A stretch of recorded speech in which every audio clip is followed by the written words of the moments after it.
PSC കോഴ വിവാദത്തിൽ CPM-നെതിരെ ആഞ്ഞടിച്ച് പ്രതിപക്ഷ സംഘടനകൾ. സംഭവത്തിന്റെ സത്യാവസ്ഥ പുറത്തുവരണമെങ്കിൽ കേന്ദ്ര ഏജൻസികളെ കൊണ്ട് അന്വേഷിക്കണമെന്നാണ് പ്രതിപക്ഷ കക്ഷികൾ ഉന്നയിക്കുന്ന ആവശ്യം. കോഴിക്കോട് ടൗൺ ഏരിയ കമ്മിറ്റി അംഗമാണ് PSC അംഗത്വത്തിനായി കോഴ വാങ്ങിയതെന്നാണ് ഉയരുന്ന ആരോപണം. PSC അംഗത്വത്തിന് ഹോമിയോ ഡോക്ടർമാരായ ദമ്പതികളിൽ നിന്ന് 22 ലക്ഷം രൂപ കൈക്കൂലി വാങ്ങിയെന്ന ആരോപണത്തിലാണ് പ്രതിപക്ഷം CPM-നെ പ്രതികൂട്ടിലാക്കിയിരിക്കുന്നത്. CPM Kozhikode town area committee അംഗമാണ് ഇതിന് പിന്നിലെന്നാണ് ആരോപണം.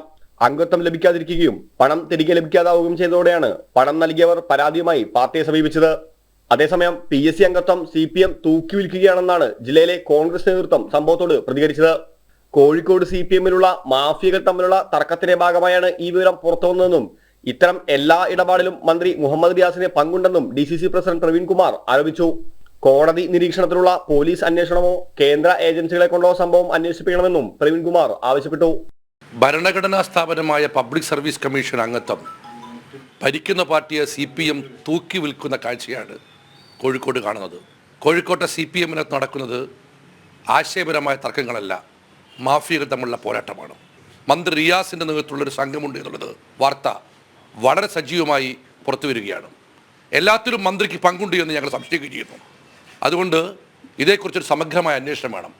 കോടതിയുടെ നിരീക്ഷണത്തിലുള്ള പോലീസ് അന്വേഷണമാണ് കോൺഗ്രസിൽ ആവശ്യപ്പെടുന്നത്. അതല്ലെങ്കിൽ ഈ ആരോപണങ്ങളൊക്കെ തന്നെ കേന്ദ്ര ഏജൻസി അന്വേഷിക്കണം.